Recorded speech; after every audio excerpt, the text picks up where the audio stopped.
Hey, welcome to BreitWerks. So you've seen this little lady last couple of weeks. We got her running perfectly, and then, you can't let these things sit. You let these things sit and you bring them out of hibernation, and all of a sudden you end up with major problems in different systems. So we have no functioning brake booster.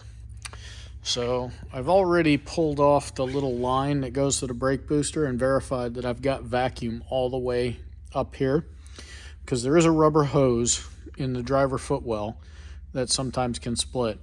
But we do have vacuum, and poking around, I do see a bunch of brake fluid down there.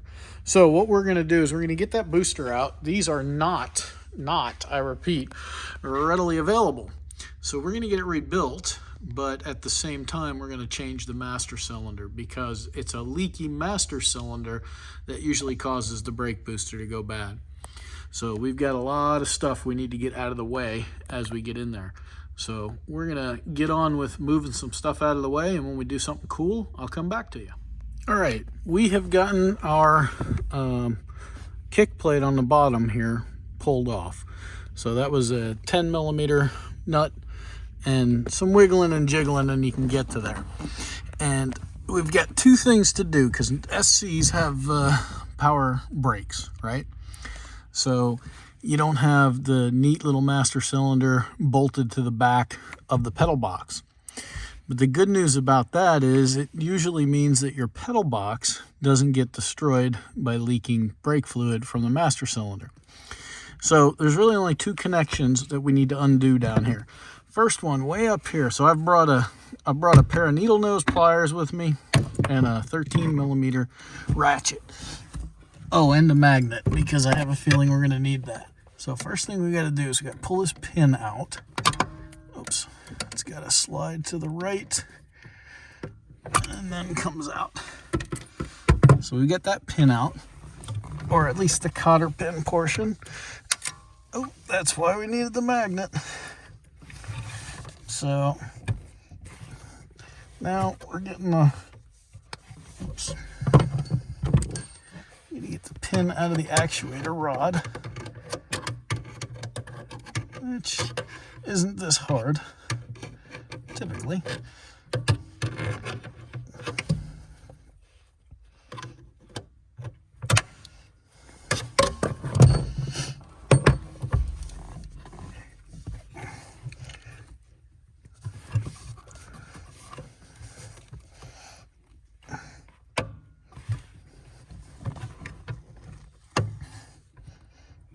I'm going to do this with two hands. So we've gotten the pin out of the actuator rod, and the little part you heard fall is this little washer. And that goes over this side when you put your cotter pin type thing back in. So our actuator rod is now loose, and we've got to get this bolt out, because that bolt holds the bottom of the master cylinder. So these are the two, once you get to the pedal box, those are the two things that you need to remove. And then you're done inside the car. So we've got our little bolt, our pin, and our 10 millimeter for putting the footwell back in. And that's it for under here. So now we're going to move around front. All right, so our objective is to get this entire unit out as one piece. Yeah, so in order to do that, one of the first things we need to do is remove this cable, because you'll notice that that cable fits in between some stuff over there. So we're just going to put a pick in here and pop that clip off. And then this guy should come on you. There he comes. All right, so he's out of the way. So we'll be able to slide this back over. But now I'm gonna need two hands. We're gonna get that hose out of the way, and we're gonna get that box out of the way. So we'll come back to you once we've got those loose.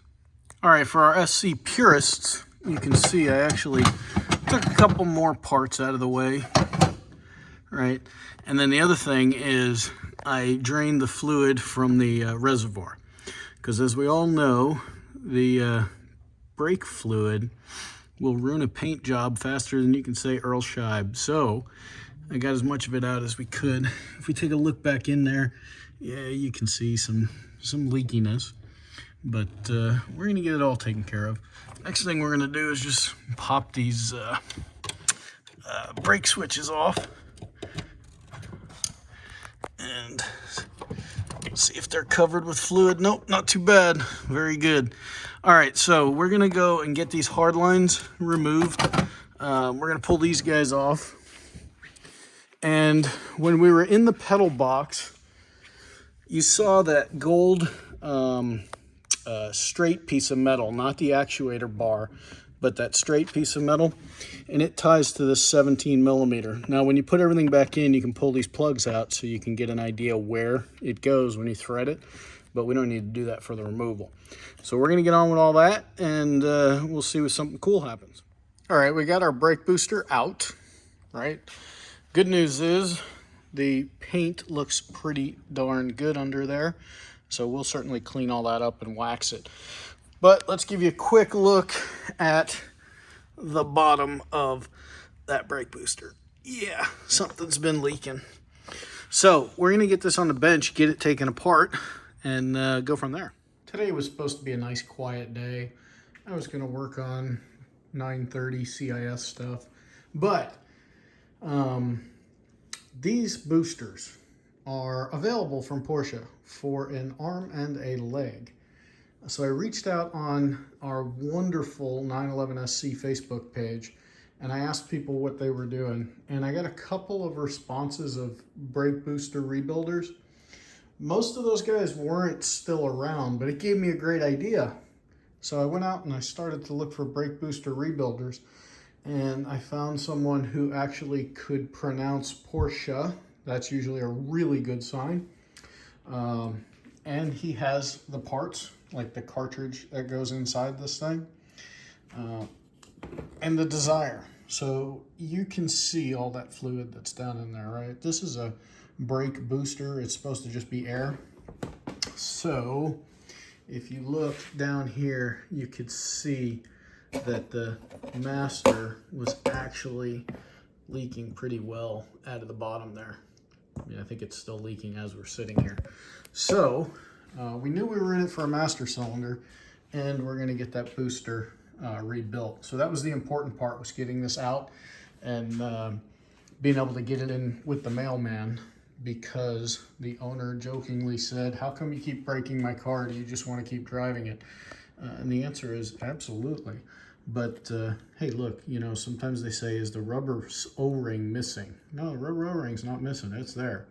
It's wet, and yeah, there's a lot of crap in there. Let me get the mount off, and if there's anything cool, that's what we'll do to close out the video. All right, I found something cool to end the video on, but I went and looked in the records. 6 years ago, we did flexible lines. So we did the brake lines down to the calipers, and we did a fluid flush and all that good stuff, which correlates with the date that I write on the reservoirs. So check this out.